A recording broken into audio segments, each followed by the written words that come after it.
Celtics have taken a 3-0 lead in the NBA Finals. No Kristaps Porzingis, no problem. All the post-game shows and analysis have ended for the night, which means it's time for Celtics Late Night. Alongside me, as always, Jake Eisenberg, but we're also very happy to be joined by our friends from the How About Them Celtics podcast, Jack Simone and Sam LaFrance. Guys, how are we doing? Man, great. This is wild. This is great. This is insane. This is... Who would have thought? I mean, I got to shout out RJ Johnson in the First of Four Discord. I think the only person that called Celtics sweep. Not over. 1 win to go. But man, did not anticipate being up 3-0 in the NBA Finals. 15-2 in the playoffs is absurd without Kristaps Porzingis tonight. I mean, you couldn't draw it up any better, fellas. Yeah, the C's were 2.5 point dogs in this one. KP ruled out before the game. We knew we were going to get the raucous Dallas crowd. We knew we were going to get the Mavs first punch. They led 25-12 early in the first quarter or midway through the first quarter. They were doing anything they could do to avoid plunging into a 3-0 hole. Well, guys, for the Mavs, for Kyrie Irving, who had the Kyrie game, it just fucking wasn't enough. It was amazing. Like, you guys, Jack and Sam, were you expecting, like, of anything, you were expecting them to lose this game if they were going to lose one? And yet they played, especially in that third and early fourth quarter, some of the best basketball I've ever seen this iteration of the Celtics play. I might have told Jack on the pregame that I thought they were going to lose. Yeah, I thought they were going to lose. Understandable. And I might have told Jack that I thought Sam Hauser was going to be bad. And I might have told Jack that I thought Luke Cornett was going to play in this game. Keep going down the line. Where did the heart rate get to tonight? I think I hit 107. They almost killed me in the fourth quarter. These guys hate to make it easy for you. We They got make it all, you man. work. I'll tell you what, though. It is nice of them. I said this to Jack. Like, they only, like, fuck with you for, like, stretches of games instead of the entire series. Like, I've never really had a moment where I was like, oh, man, they might actually lose this series. Like, you don't actually have to worry about them playing a backs against the wall game. They're just like, hey, guys, we might lose today. Oh, just kidding. No, we didn't. We got it. It's a welcome change. Jack, vibes on the ground. If you're new to First of Four or you don't know who Jack Simone is, he's in Dallas right now. I can see, was it American Airlines Center?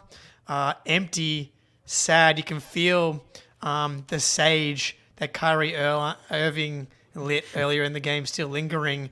Everyone, I don't know, everyone's stream was very smoky early in the game. I wonder if it was just because of Kyrie Irving's.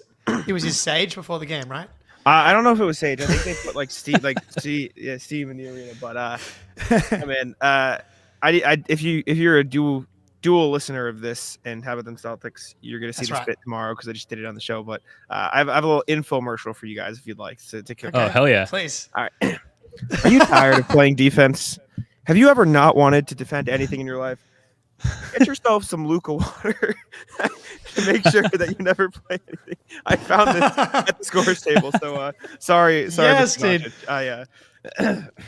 If If you're listening to the audio version, Jack picked up a water bottle with a piece of paper with the number 77 taped to the water bottle. The secret stuff not in that water bottle. No. Yeah, do not drink out of that water bottle, Jack. You'll lose whatever defensive skills you still have.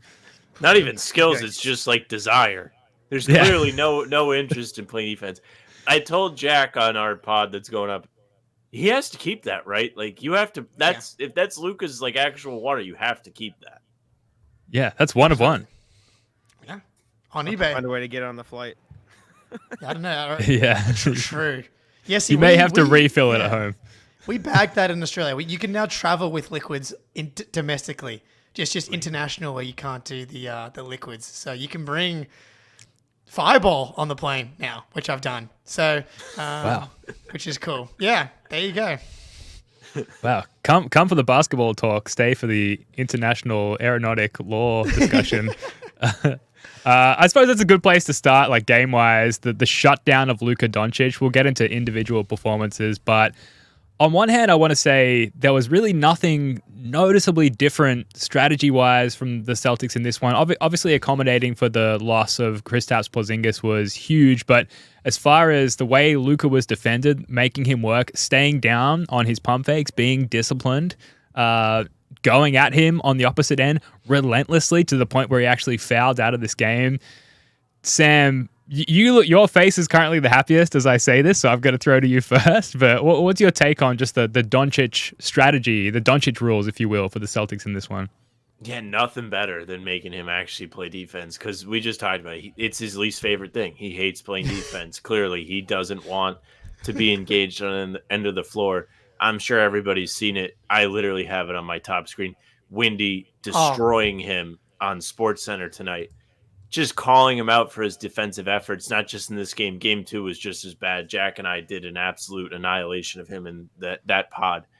It's so fun to root against Luka because he makes it so easy. All of the complaining, he went and cried after the game about fouling out. And then just having him be the ultimate liability for his team on probably the most important end of the floor is incredible. I mean, we talked about this. When he was maybe going to foul out, maybe not going to foul out, it was like, do we even want him to foul out? Do the Celtics want him to come off the floor? Like, that's a free guy to go at every time on defense, especially if he has 5 fouls. Do you even want, to lose him? I didn't think so. It turned out to be just fine. Tim Hardaway Jr. wasn't exactly the next man up for the Mavs, but we had the same thought on the playback. We were like, okay, this is in theory very, very good. But it does introduce this very weird wrinkle to the series where it's like, or to the moment in particular, where it's like, should we send 2 at Kyrie? We've been so disciplined with our defense for the entire series so far. Where it's been Kyrie and Luka are doing everything. Do you just switch everything? You stay home on corner shooters. But Kyrie is not the same playmaker that Luka Doncic is. Do you kind of start shading extra help towards Kyrie? And that's a very hard thing to kind of adjust to in the last 4 minutes of a game 3 in the NBA Finals. But I'm not even sure. It's hard to say if it mattered or not. I don't know, Jack, but I don't know if we're going to have ref talk tomorrow, but it was a very obvious foul.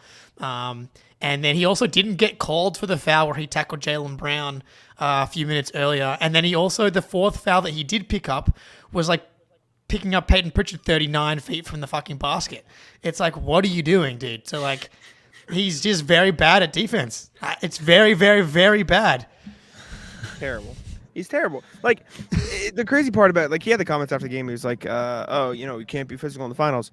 He didn't get called for the Jaylen foul. Drew didn't get called for hacking P.J. Washington. P.J. Washington didn't get called for hacking Jayson Tatum at the rim. They weren't calling anything in this game, and you still got 6 fouls. Look in the mirror, buddy. What are we doing? You had 3 take fouls earlier in the game because you were frustrated, and now you're mad you fouled out. He has been unbelievably bad on defense. To the point where I said in game 2, I was like, I think Jayson Tatum played a better game than Luka Doncic despite his first half performance because he's taking it all the way on the other end. And in this game, he was bad on offense too. He was just terrible. Xavier Tillman and Sam Hauser locked him up, and so did Derek White. Clearly, it was just horrible all around game from Luka Doncic. Brian Windhorst put it in better terms than anybody than I can at least. But the Celtics they figured him out, and he's cooked. I've not seen that clip from Brian Windhorst. He's Luka's brother in body composition, but I'm looking forward to checking that out. 27 points on 27 shots in this one from Luka. Not great. He's been exponentially bad throughout the course of each single game in a vacuum, and apparently exponentially worse throughout the course of this series as well, which bodes well for game 4 coming up in a couple of days' time. We're going to get to the positive stuff on the Celtics side. I got to run a clip here of the Jays and their warm embrace after the game.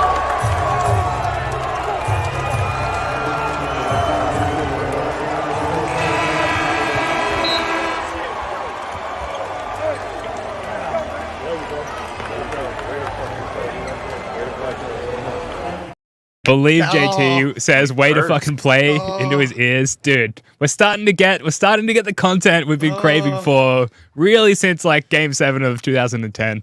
But finally it's starting to creep in. It's starting to feel it. It feels like unjinxable at this point, up 3-0. in the NBA Finals. But Jake, like, where do you want to start? Why? I mean, is it not safe now? Like, come on, like I don't know. I'm a sicko, and I was like, insurance. I was actually surprised at how the odds weren't bigger. It's like 13-1. I was in here. Okay, so maybe that's a Australian sports book problem. But yeah, it's obviously this is over. It's like it's pretty much over. But Ben, don't tell me you're not going to be shitting your pants if we lose game fucking 4. Of course I am. But I feel like I'm using safe language. Like it's starting to feel like this as opposed to being more affirmative in my language. So I feel like I'm walking the line nicely. But anyway, what do you think about this one, Jake, from a Celtics perspective? I mentioned that it didn't feel that different on either end from the Celtics in the way that they approach this game, offensively or defensively. A lot of drive and kick, a lot of like going early in the shot clock, breaking down the defense and like multiple driving kicks per single possessions and just looking for that great shot instead of a good shot, which it sounds cliche, but that's like fundamentally what they've been doing all series. Did you notice anything different in this game? In the third quarter, we got those sound bites from Joe Mazzulla in halftime and like the mic'd up stuff saying, we're getting good shots, but you have to fight for good shots. Continue to fight for good shots. And in that third quarter, they were just the first few possessions. So they won that quarter 35-19. That was like a masterpiece of Celtics basketball, that whole quarter. And the first 59 seconds of the fourth quarter. But they were just attacking, moving the ball, finding cutters, Jaylen to Jayson, Jayson to Jaylen. It was everything that we became accustomed to throughout the regular season, throughout the playoffs. It was just like pure, unadulterated Mazzulla ball. And that's how they exploded in the third quarter, was hunting and fighting for good shots. The Mavericks had the best defense. I've been gaslit into thinking this fucking Mavericks team is actually good at basketball, despite having a soft-ass fucking 20-game sample size of them being an elite defense and shutting down the Wolves who have like no offensive players. Alas, they hunted and they fought against a good quotation marks defense. Jack's going to get in here in a second. That was the thing. I thought defensively they've been excellent, just like night in, night out, all playoffs long, especially in this series. That was very consistent throughout this game as well. But offensively in that third quarter was like a very diligent commitment to fighting for good shots. I said Celtics in 5 before the series, and I'm ashamed that I didn't have the balls to say 4. It is unfucking believable how bad this Mavericks team is. They're not good. Like, how did they get out of the Western Conference? I'm baffled. Like matchups. How did more people at ESPN pick the Mavs than the Celtics in this series? It is. I said this to Sam on the podcast. It is malpractice to pick the Mavericks in this series. I said it before. I say it now. Maybe it's a betting thing. Oh my God, the Pacers. The Mavs are the third best team the Celtics have played in the playoffs, and the only reason they're not dead last is because Jimmy Butler was hurt. Like, it's not close. Like, I'm sorry, he's a fine player. If your third best player in the NBA Finals is PJ Washington, you are fucked. You're cooked, and that's not even a shot at PJ Washington. He's a fine player. Like, he could play behind Hauser. He could be a good ninth man for us. It's the finals. It's the NBA Finals. There was a point in Game 1. I said this to Sam again on the show. They rolled out a lineup of Kyrie Irving, Derek Jones, Maxi Kleber, Dante Exum, and Josh Green.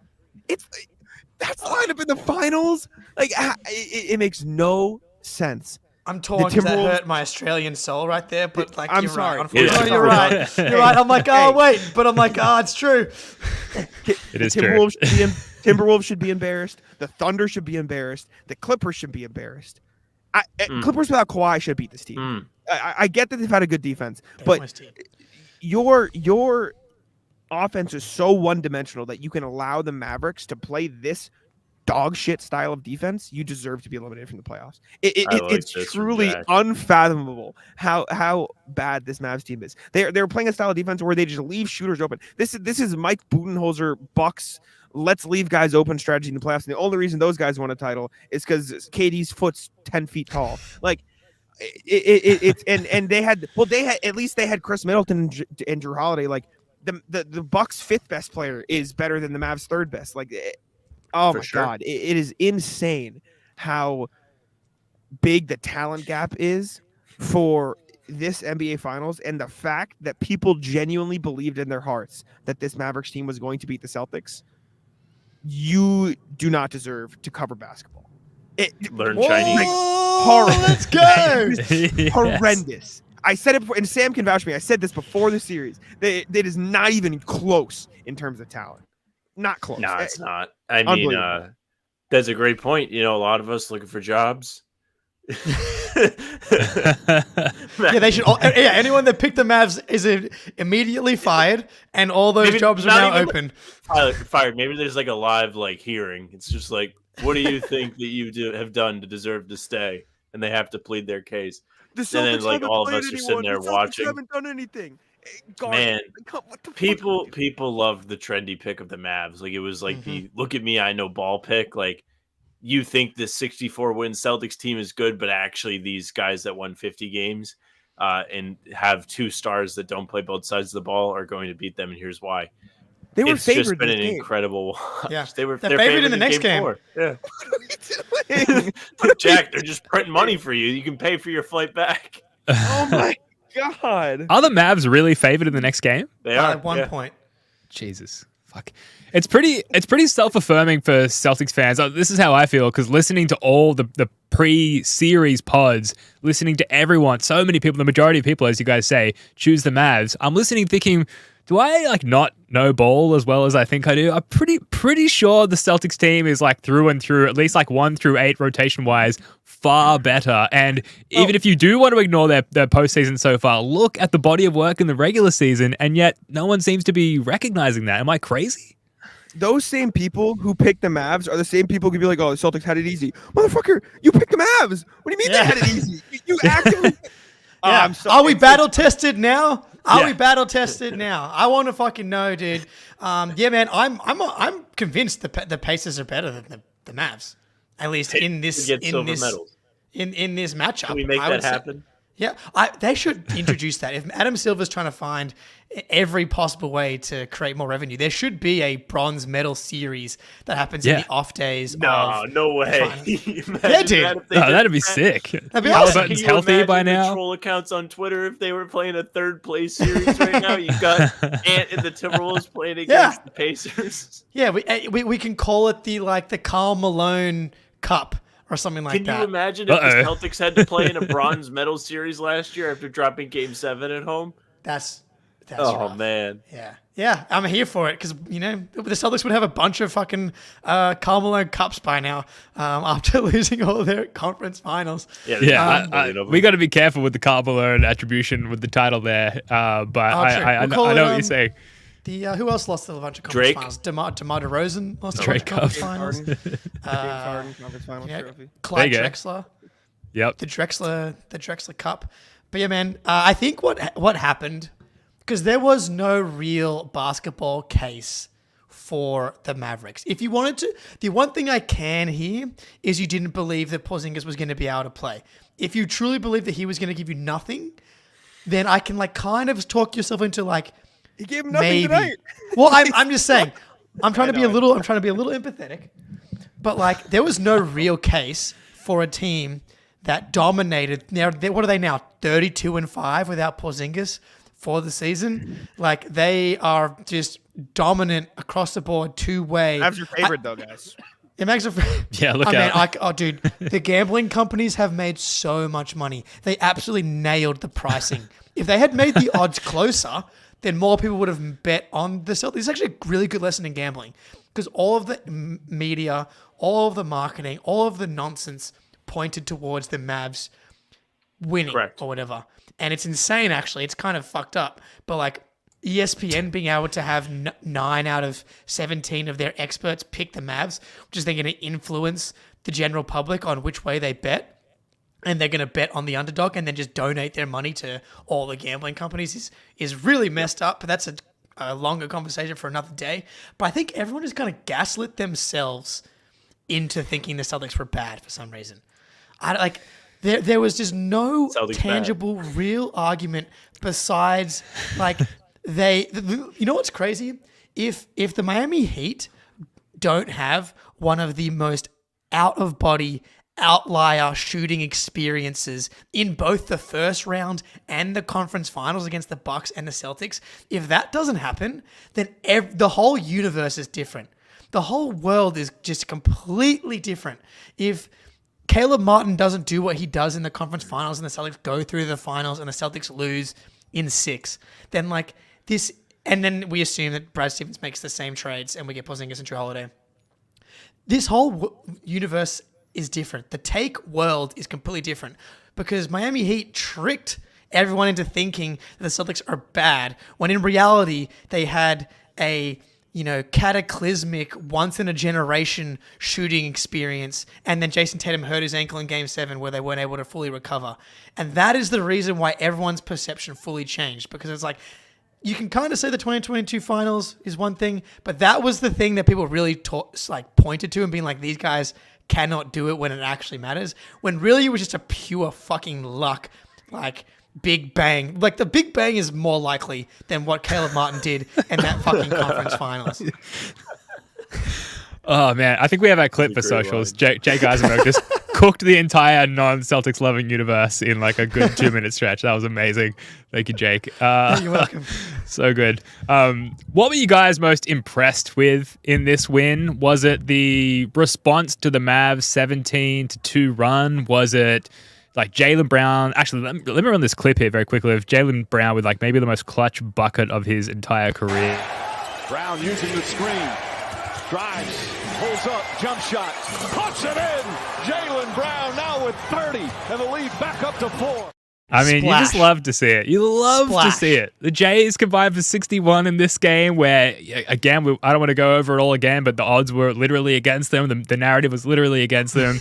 And then Jaylen Brown, a previously notorious kind of clutch faller, is I guess the opposite of riser in that scenario.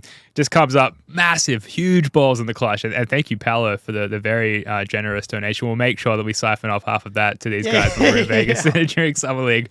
We'll buy you guys a couple of beers. That's right. But yeah, Jack, Sam, what were you guys most impressed with in this win? I think the Jaylen shot making is really a big one. Like, take away the one you even pulled up. Like, it felt like before that, to get to the point where the Celtics were in position to send us all into cardiac arrest, they had to get there on his back. He had a tremendous third quarter. I think he had 18 points in the third, something crazy like that. Finishes it off with that monster dunk. He made all of the momentum shots. And when you think about that, and you think about how poorly things could have gone had he missed 75% of them, because you can look at Kyrie's game 1. He had several opportunities to try and swing the momentum for the Mavs in that game, and he just didn't do it. Jaylen hit on all of them. That's huge. That's something we've talked about, Jack and I, all year. The Celtics are clutch. Maybe not at the end of games. Maybe not in the fourth quarter when they're blowing the 21-point lead. But they are clutch in the big momentum swing spots, which are not anything to lift your nose, to sneeze at, whatever you want to call it. They're a big deal. I did the whole article on Celtics blog, which Jack brought up to me earlier today. The bend don't break Celtics, which is, I guess I point to, the rulers when you're in like elementary school that you can kind of roll up or like completely fold in half. They're like rubber. That's the Celtics. They're not a regular ruler. They're not your usual measuring stick. No, they are flexible. They're ready to bounce back when all the shit hits the fan. So big ups to Jaylen. He was a huge part of them regaining control of this game. All right. I'm glad you came back in time, Jake, because I'm going to tell you exactly what I was most impressed with in this game. Hold, please. I almost died last time by not peeing in the middle. Don't drop a laptop. I was most impressed that something happened in this corner, Jake. This is You remember that? You remember the corner? Oh, this is Right excellent here. work, Jack. It went right in there. This is awesome. Right This is here. fantastic by Jack. This is the best. This is what you know. What? This is what you get with how about them YouTube Celtics TV coming getting on. their fucking money for it. Dude, they got the little ad at the This bottom is of the sick. screen. Can we run the clip? Wait, is he gonna reenact it? Yeah, let's go. Yes. Oh, so good. Fantastic. That was the best. That's awesome. Wait, If while you're not- while Jack's regaining his seat there, we'll we just got run it. the clip here from playback here of the aforementioned insane play. Pull it. Oh, here it is. The corner. Buries it. Come on. The Tillman game. No way. Unreal. And then what you don't see in that clip is Jack Simone, who I guess has like a 30-second advantage being there in real time, jumps into the playback to troll out our guy Jake Eisenberg. Just absolute scenes in the playback. So beautiful. I think on that note, it's a good time. I don't want to get too far ahead of myself because I forgot to get Fireball when I went out and finished it recently. But I have this. I was given this Ooh. whiskey for some reason. I don't remember why. But I think that is as good a time as any. Xavier Tillman hitting that 3-pointer in the third quarter was. I always said, hey, man. I've been saying in the Discord, I want him to shoot threes next year. I just didn't believe that he was going to go from being a 14% 3-point shooter from the deadline to 100% 3-point shooter now in the playoffs. Maybe finals. Yeah, well, because one of the things we always point to is the Aaron Baines theory. Because in the 2017-18 playoffs, he was like 14 for on the list. He was like 3 for 21 in the regular season, if I remember correctly. And then he went and shot like 44% in the playoffs. And so, hey, man, no one was ever going to be happier than me to be wrong. And I'm so glad to be wrong. I will say, though, I have a feeling that the reason why the Celtics let go of the rope a little bit was because of that specific Tillman 3. Because Here we go. Because when he hit that 3, you pan to the bench. Tatum's laughing. He looks like he's getting ready to go on holidays. Everyone's like, oh, Tillman hit a corner 3. This thing is over. So I do think there was a small reason, like that was part of the reason why they kind of let go of the rope. Because if fucking Xavier Tillman's hitting corner 3s in the NBA Finals on the road to go up 3-0, then yeah, it's not your night. And they let go of the rope a little bit. I just love the way it all went down. Now, Jack, drink the Luka water. Oh yeah, I mean, let me get ready to go. I talked to Tillman a couple times this series, like practice, because like you can just pull guys aside who aren't talking at a podium. And I wish I told him about our little side bet, Jake. I don't think he might think it's funny. Please, because I read your article. Yeah. I have this bet. Believed in me. I bet this dude that loves bucket hats, this Australian dude, that you can't shoot for shit. Because I read your article today, actually, Jack, about like all the Celtics like on the plane and all, which obviously featured a bunch of Tillman and I was thinking of you. So yeah, man, you guys seem to be buddies. Let him know. He also told me that Svi and DJ McClay have been playing Luka in practice. Like they'll be Luka, and that's how they practice guarding him. Which I thought you meant Svi on defense because it's a good comp. Hey, no, don't disrespect Steve McClay like that. Yeah, don't dare. Fair. Absolutely. I mean, fair. Svi and DJ must be doing a pretty damn good job. yeah. The Celtics have been keeping them locked up, man. That's awesome. I mean, Sam Tillman, dude. I mean, I thought that Luke was going to get the first shot. I thought just because of how consistent Mazzulla has been with Luke, and in the Pacers series, it felt like Tillman got minutes and Brissett got minutes because Luke got injured, not because it felt like the right thing to do from an adjustment perspective.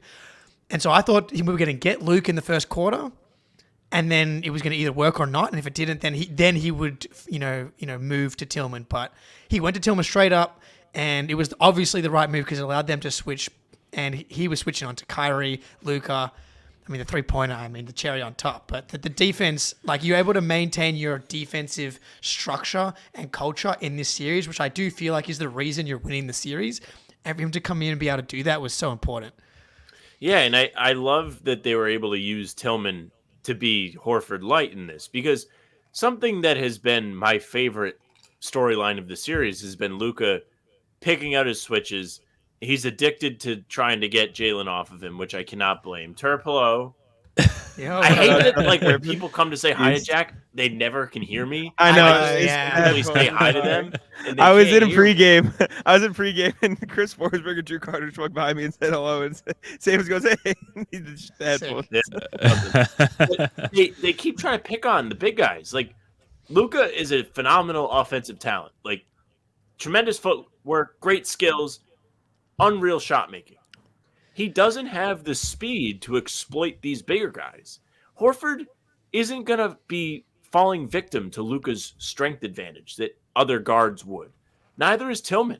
He tried to body Tillman on a couple drives. I think Tillman got both his blocks on Luka in this game. He got at least one on him. It was incredible to see him be in that Stay Ready group, carry on the name Stay Ready, and bring honor to it.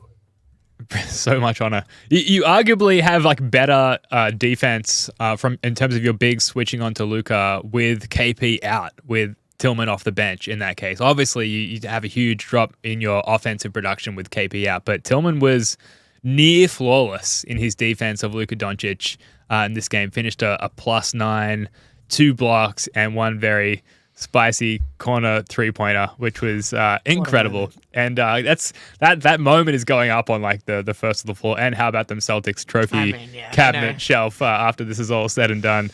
But in terms of like what else was impressive in this game, like that's the pod, right? Everything, like what wasn't impressive in this game, you run through the roster, like bottom of the rotation, like Hauser and Pritchard defensively was so good. Tatum's first half, incredible. And on the playback stream, we were saying, man, this doesn't seem like it's Jaylen Brown's game. But in this postseason, he has shown his ability to bounce back within the vacuum of a single game, which has not been something you could say about Jaylen in seasons past. Second half, Jaylen Brown comes out, fucking incredible, culminating in this dunk, which we have to run very... Dribble shot was huge, but how many times in the third have they had to take, I don't know, countless dribbles? Jaylen Brown with the flush. Luka Doncic here. Luka ends up on the wrong side, provides no support. That is ridiculous. So, Jack, you were in the arena when that happened. Can you describe the vacuum of air, the air suction out of the building in that moment? Silence. Just dead. Everyone. The crazy part was the whole like media row was just everyone was like, yeah, right. Like I was sitting next to two guys who cover the Mavs, and everyone was like oh my god, what the hell? Nah, that was sick, dude. How about JJ killing Luka on the call? I know. Too? Dude, Yeah. I know. Luka provides absolutely no resistance, and I do love because we talk about the Chamber of Secrets in as far as like things that awesome highlights and plays that happen, but Celtics lose, and those plays get lost at Chamber of Secrets. If the Celtics win this series, I think all of those plays get released because they're all part of the journey and they all become part of the championship. And one of my favorite moments that was lost to the Chamber of Secrets was Jaylen Brown yamming on Maxi Kleber on Kevin Garnett's jersey retirement night. And then he high-fives KG under the basket. If they win this series, no one gives a fuck if they lost that game. Say it was game 2. Who cares? Who cares, dude? Who cares what happens in that game? Jaylen Brown has now 3 monster posters. And like what's funny, what's cool, and we can have the Jaylen Brown conversation, which I think is very important, interesting. But Jaylen Brown in the first half, 6 points, 2 for 6, 0 for 3 from 3, 2 turnovers. Jayson Tatum, 20 points, 4 rebounds, 2 assists, 7 for 15. And then you flip it in the second half, Tatum 4 for 11 for 11 points. Still okay, only 1 turnover. But Jaylen 10 for 16, 24 points, plus 15 in the second half. And the Jaylen Brown conversation, shout out LeGoat in the chat here, energy has shifted. I almost wore my energy has shifted t-shirt, but I actually wanted to save it for game 4 if necessary. But Jaylen Brown to go out the way that he did in game 7 in the Miami Heat series, go out the way that he did in that entire series. Like it was his worst playoff series by far. And then to go into the offseason and sign the contract for everybody to be making the left-hand jokes. I have not seen a left-hand Jaylen Brown joke and tweet for so long. And you couldn't go onto a single post on the internet about the Celtics or Jaylen Brown from the minute that series ended. I don't know when, because I can't pinpoint the exact moment that it ended, but at some point, post All-Star break, Jaylen Brown was just playing so well every single night. And now to come into the playoffs and be a guy that averages 26 points per game on 60% true shooting, the playmaking, the defense, like this is just unbelievable for him to just be, I'm taking this season, I'm taking responsibility for this Boston Celtics franchise, really, and then taking that thing home. I mean, unbelievable. Jack, Sam, any thoughts? Yeah, sorry. No, we're lapping up the vibes. It's all good. Man, Jaylen's been incredible. He's probably the MVP of the finals right now if it ended today. I mean, they'll give some votes for Tatum just because, I mean, they're a different team when he's on the floor, and like the defense completely shifts and all that stuff. But man, Jaylen Brown's been incredible, dude. Like the way he's carried himself, the way he's played. This whole team, like, God, I know I'm beating that horse. This Mavs team sucks, man. I can't like, holy shit. Like I was just looking at, like, somebody said in the chat, like, oh, the Celtics haven't given up 100 points this series, whatever. It's crazy. The Cavs got 100 points twice. The Heat did it once. Indy did it almost every game. They did it every game. This Mavs, like, look at the box score for this Mavs team. Luka and Kyrie scored all the points. PJ Washington, Derek Lively had like 10 apiece, and then no one else did shit. Xavier Tillman had more threes than like half their roster. You're not going to win games. Like, it's crazy. This Celtics team has been dominant all year. They've been by far the best team in basketball for a reason. Everyone's going to say, oh, they didn't have to play Nuggets, they have to do this. You play who's in front of them, and they fucking steamrolled who's in front of them, man. This team is just infinitely better.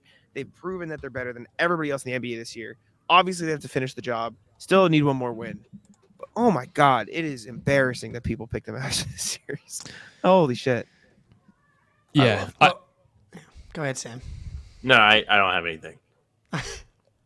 You were about to come out with something, but I don't know what it's like. You got to kind of cook in the moment, and then someone cuts you off. I just want to say very quickly, please, there's a bunch of you here. Please hit that like button. Please subscribe, and go right now to the How About Them Celtics YouTube channel.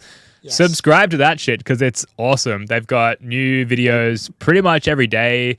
5 a.m. I know it's like 5 a.m. your time, which is our evening. So I'll wrap up my day. And then in Australia, like a new How About Them Celtics video will drop. And I'm like, sweet, I know what I'm doing now. So go like their videos, go subscribe because they're doing great work. And we're very, very thankful to have them here doing some great work with us right now. Sticking with what was impressive, I know we've talked about it. I got to give Sammy Buckets, Sam Hauser, a little bit more love because, again, with KP out, you're like, who can bring and manufacture some magical moments in this game? And I know, like, a lot of us who have been following the Celtics for a while are looking for, like, the equivalent of the PJ Brown moment. Who's going to be PJ Brown in this series? And we haven't specifically had that, but, like, on the championship DVD, if and when we get there, give me the breakdown of the Sam Hauser like defensive sequences on Luka Doncic throughout the series, and like particularly in this game, he was incredible. Stayed in front of him, funneled him into the help defense, like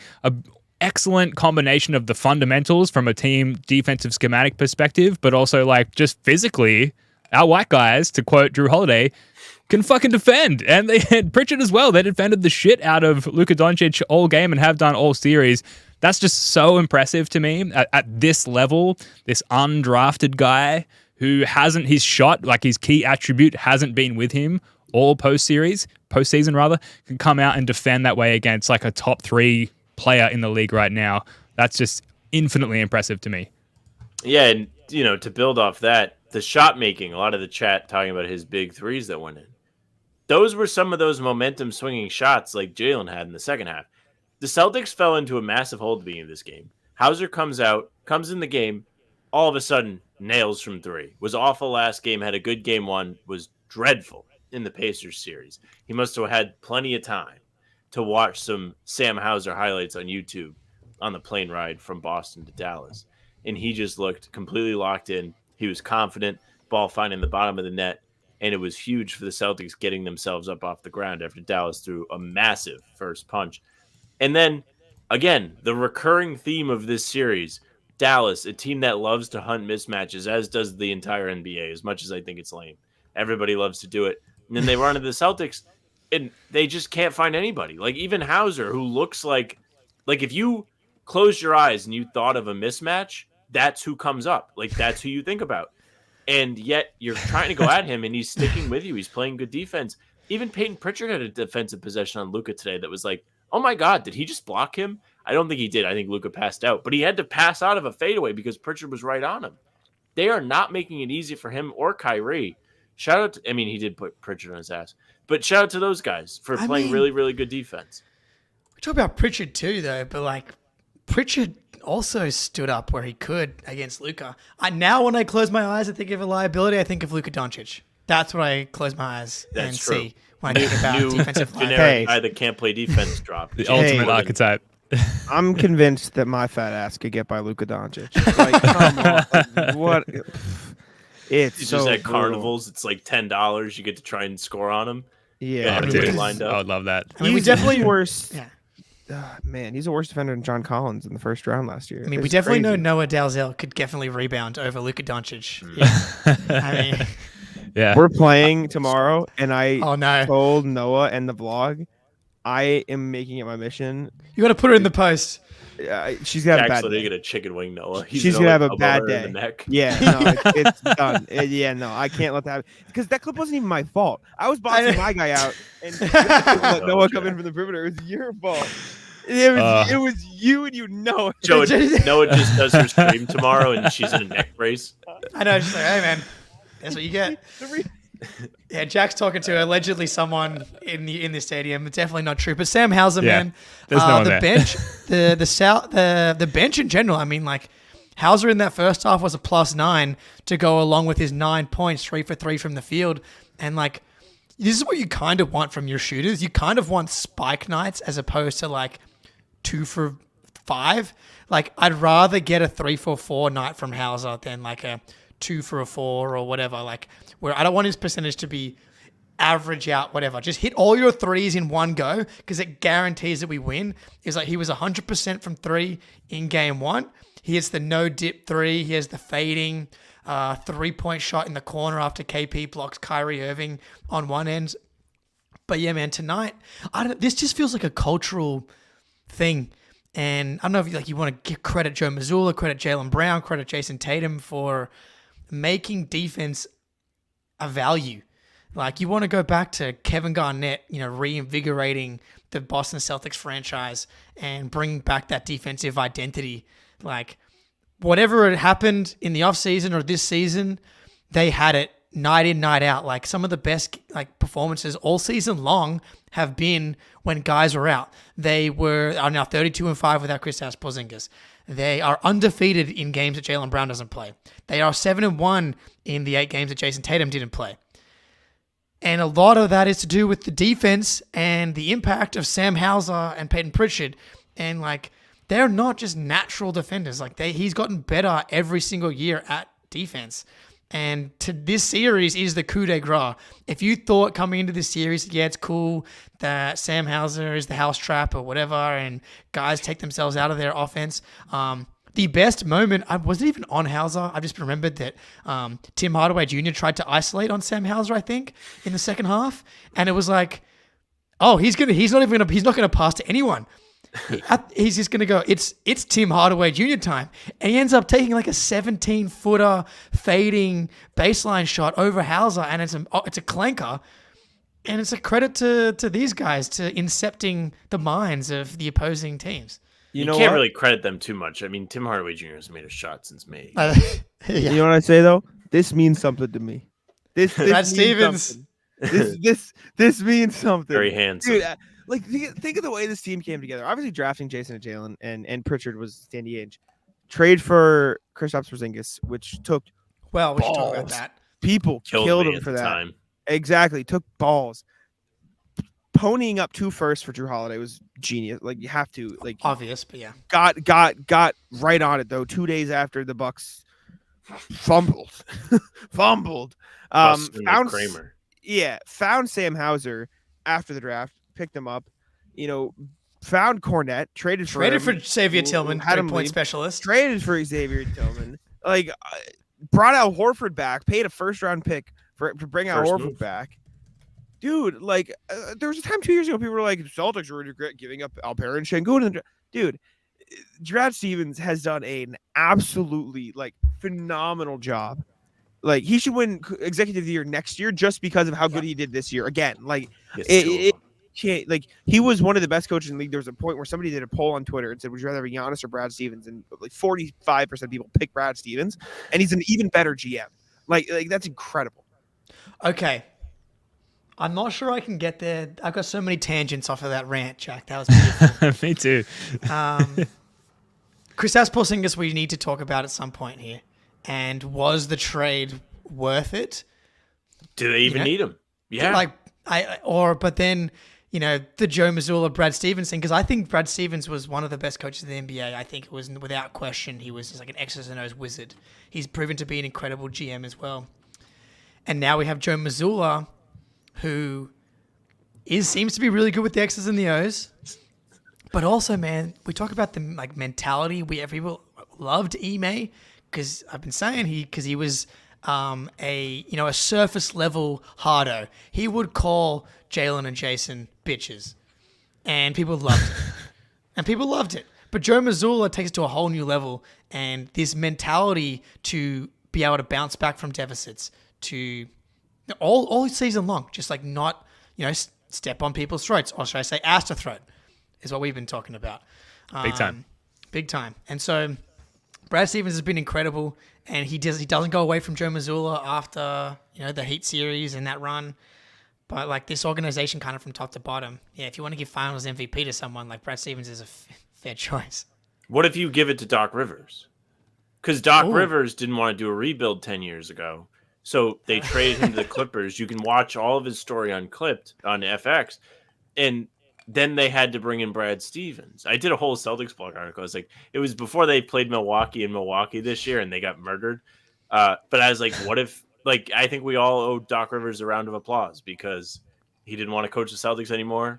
They bring in Brad Stevens. Brad Stevens gives us many, many years of tremendous teams that are overachieving to enjoy and watch and root for. And then he takes on the GM job, which everyone says he failed upwards when it happened. They're like, Brad Stevens failed upwards. He wasn't winning as a coach, so he gets a promotion. What?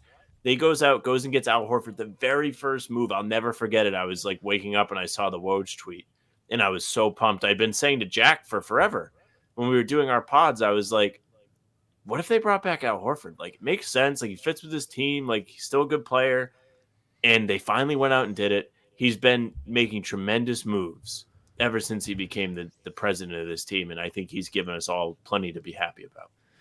I think Jordan Crawford is, he's the first person that Brad Stevens made something, and the first example of I can make the best out of anybody or anything and make a, relative to the rest of the NBA, a seemingly no one into everything, culminating in Jordan Crawford winning in December, I want to say February 2013, the player of the week there in the Eastern Conference. So you might be able to attribute the Finals MVP to Jordan Crawford as well. I'll die on that hill. Someone asking in the chat, are we celebrating too early? I was killed earlier in the show for saying it's basically a foregone conclusion, and now we've completely forayed into the Celtics have won, and what are all the narratives sort of coming out of that, which I think is rightfully so. I mean, no team has ever come back from a 3-0 deficit. We feel like we have the ability to jinx the team in our world, so maybe we'll leave it there, and maybe we'll start to go around the room on final thoughts, especially while we've got you guys on the show here, and we're so thankful. Also, very conscious that it is literally late at night for you guys, while ironically we do these late night shows in the mid-afternoon here. So Jake, first of all, how's the whiskey? It looks delicious. It's so good. We're gonna do another pod tomorrow. I've already sent the invite to Greeny, who has been insisting on coming back on the show until the Celtics lose, which doesn't seem like it's ever gonna happen. So likely another pod. As soon as we're finished here, I'm gonna do a full rewatch of the game, and we'll come back tomorrow with a slightly more detailed breakdown of Game 3 and predictions for Game 4. But round the room, guys, final thoughts, starting with you, Jake, on this one. Man, where to begin? I feel like I don't know. I feel like we've got meat on the bone here. If we just want to talk about this game in particular, have we even talked about Tatum today? A little bit. His first half, yeah. They're not even in this game without Tatum, And so much has been made about Tatum. Is he good at basketball? Like, I don't know. Like, we haven't talked about who's finals MVP. I think Jaylen's in the lead right now. But this just doesn't work without him, dude. And I know like tonight was one of the very rare games he ends up like a minus. Jaylen Brown is like the only player that played really big minutes that was a plus tonight. Him and Sam Hauser as the big pluses. But Tatum in that first half, he's getting the 3-point shot to go, putting pressure on the defense, getting downhill, making all the right decisions. Just he took over, man. And without him in that first half, then we don't hit back. We don't take that first punch from Dallas. He plays 21 and a half minutes in the first half. And like that's game 3 Tatum. I don't know what it is, or like Tatum on the road is just a thing. In this playoffs in particular has been so much better. I actually did have this theory, is like some of Tatum's best games, or like all of his best games really, have all been later in series. Game 6 in Milwaukee, Game 7 against Philly, Game 7 against Miami, Game 7 against Toronto in the bubble. Like so many of his really, really good games have been like Games 6 and 7. And it's like, well, we haven't gotten to Game 6 or 7 in these playoffs, so we don't get to unlock back against the wall Jayson Tatum. So I wonder, he just gets that much better. He goes to a new level when, the chips are really down, when the back is really against the wall, and we just haven't needed it in the playoffs. He's just been better bouncing back. In Game 2 in Cleveland, he sucked. Game 3 in Cleveland, he was awesome. Game 3 against Indiana, the 38-point monster, masterpiece, the behind the back pass to Al Horford in the corner. That's when he's kind of stepped up. So I don't know if there's something to that. He just has unlimited conditioning, though, it feels like. You watch like how Luka Doncic cannot sustain a single game in this series into the fourth quarter, where Jayson Tatum, got stronger as maybe not like stronger because he wasn't scoring, but like his best defensive possession of the entire game was the isolation against Luka Doncic, who was kind of cooking him in the first half, which, he kind of cooks everybody. And Tatum just like stays with it. But like when it really, really, really, really mattered, he stood Luka up late in the fourth when the Mavs are making that run. And so like you cannot say enough about a guy who has never missed a playoff game in 100 fucking playoff games now. He's never injured. Or if he is injured, he doesn't say anything and he keeps playing. He's able to play 45 plus minutes night in, night out in the playoffs.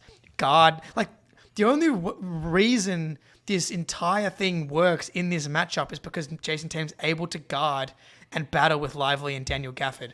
Like that has completely just cut the legs out from the entire Mavericks offense. They lived and breathed off the Luka Doncic pick and roll and the lobs to Gafford and Lively.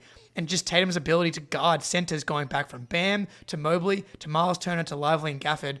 He's a defensive cheat code. And without that, then we're just in a completely different place when it comes to defense. And so I just want to I don't know who's going to win Finals MVP.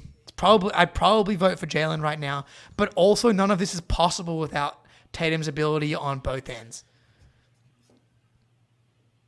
Sam, Jack, thoughts? Because I fully agree with you, Jake. Like, I think the most crucial player on the Celtics has been Tatum. And like you watch the games and even you look at the more advanced like tracking metrics, you understand the impact that Tatum has had on this series. But a lot of people, and I think even the press who have votes on Finals MVP don't like look Isaiah in the chat, shout out.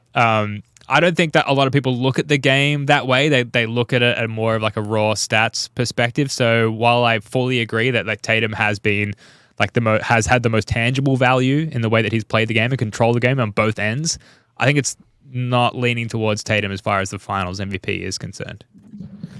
Listen, man, I know Jake touched on it. For all of the shitstorm that Joe Mazzulla has dealt with over the past 2 years, this guy fucking rocks. Like he is an unbelievable, not only head coach, but just like motivator. Like the way he has these guys playing the brand of basketball that the city of Boston has fucking begged them to play for the past 3 years, and people still think he's bad. Yeah. Oh my God. Like he's amazing. Derek White said after the game, he called him like, one, a basketball genius, and two, called him a sicko. And like I was talking to John He Corrales. definitely is a sicko. Corrales goes, those are probably the 2 biggest compliments you can give Joe Mazzulla. Like, the way this guy has instilled the mentality of a lack of entitlement, a commitment to ignoring what just happened and being in the present, ignoring the future. Like, before this entire season, I wrote about Kristaps Porzingis, joining the team, whatever. It was like his intro press conference. And one of the first things that this is before the season, this is early October, training camp. Kristaps goes, obviously we want to win the title, but that can't be the only thing in our mind. We have to focus on the day-to-day. Look at where it's got them. They're up there like the whole season has been Joe Mazzulla saying, don't look at the future, don't look at the past, focus on what's happening. Don't be entitled. Winning isn't guaranteed. I want to blow leads. I want that, bring us down. I need us to have that, lack of arrogance. Like, we can't expect to win every game. We need to experience losing. Like, he is incredible. He has been exactly what the Celtics team needs, and not enough good things can be said about the work Joe Mazzulla has done. And people forgot about last year. He went from behind the bench to a head coach. Of course he made mistakes. Like, are you kidding? Second row Joe. This Yes. year, literally, this year is Bill Senior everything promoted him to first row. that Brad Stevens and Jayson Tatum saw in Joe Mazzulla. And he deserves all the love in the world. He's been awesome. Hell yeah. He has been awesome, and he truly deserves the credit. I'm so excited I can't even get the words out. He doesn't get talked about enough with how well this team is gelled instantly. Like, coming into the season, we weren't sure what the starting lineup was going to be, who was going to come off the bench. Was it going to be Derek White? No, they were clearly confident in him from the get-go. Last summer, he told us he was going to be the team's starting point guard, and then it led to all the Brogdon drama, who they eventually traded for Holiday. They get everybody to buy in. All of these star players who are legitimate all-star caliber guys don't care about their numbers. Tatum clearly doesn't care. In the finals, he's just been doing whatever's best for the team, even if the shooting has been rough. He's still looking to make an impact where his teammates can get set up. And all of that goes back to Joe. The mindset stuff that Jack has brought up. The getting them to focus game to game. I mean, going in tonight's game, they're up 2-0. Traditionally in the past, it feels like they are a massive letdown spot team. And this felt like it was a big spot for the Mavs. The Mavs are at home. Throughout the playoffs, we really haven't seen that. Like, the game 2 losses sucked. I hated that they lost at home. I was really upset when they happened. But they haven't lost a road game yet. He deserves credit for that. He has these guys completely engaged. And going into game 3, you're probably going to hear a lot more, Jack, when you're at the pressers, about them being like, we have to stay focused, we have to be hungry, we have to pretend as if we're down 0-3 now instead of 0-2. That's all Joe. His nut job, psycho awareness, not wanting to get caught in a revolving door, all of that trickles down onto the players, and it's been so important for them being successful all season long.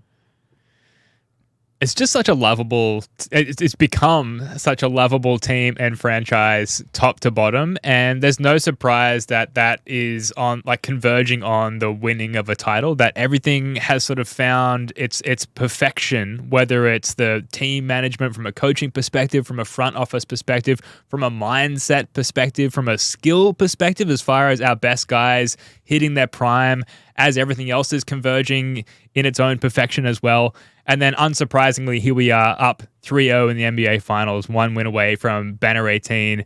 It's just so likable. And I hope, I want to get like too meta on this, but I just hope that everyone appreciates like the journey and like remembers all the pain and takes that into consideration. I know we've still got 1 win to go, but like, come on, like, we're so close. 48 hours. Oh, That's right. Thank God, only 1 day off between now and then. But you're right, Ben, this has been an odyssey. Like, this has been like, we're gonna have a 29,000 hour live stream if we might be live for a week when they win, if they win. They actually win. But to lay out all the shit they went through, in the Porzingis thing, they haven't had him for this playoff run. The hat stays on too. We have literally not lost a game since I changed this hat.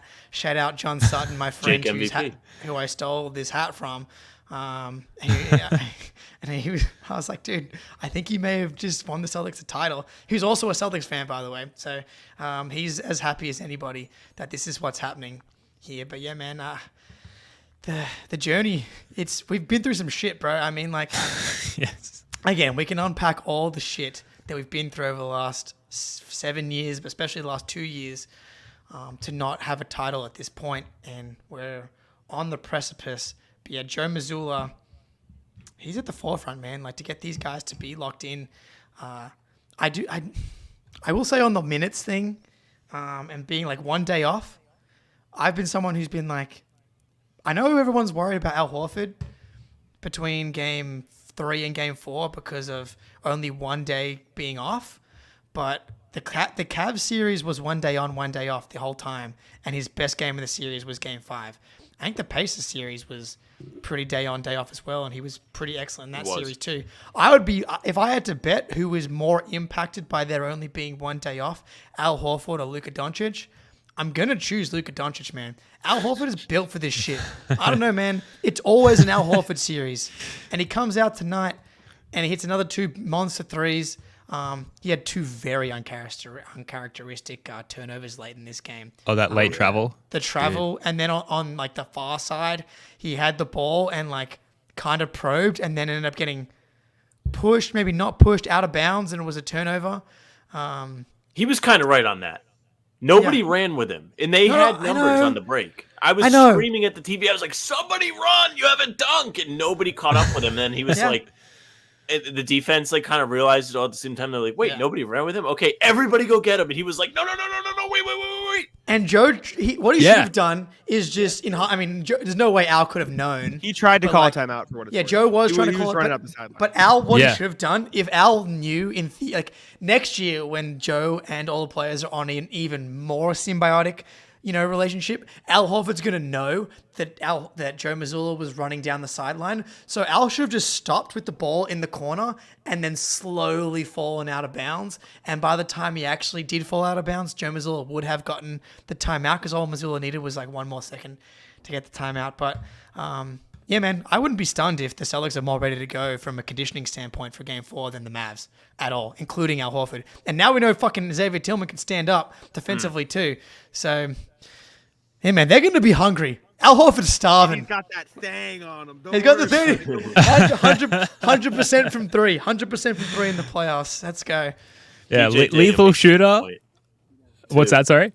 DJ Daniel in the chat makes a really good point. Like, Luka's close to quitting. You could see him melting down in real time. Luka, first team all, I think I'm going to roll over and die. Yeah. Yes.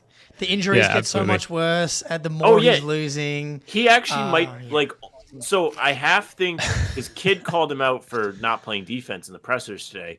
Half think he might not play.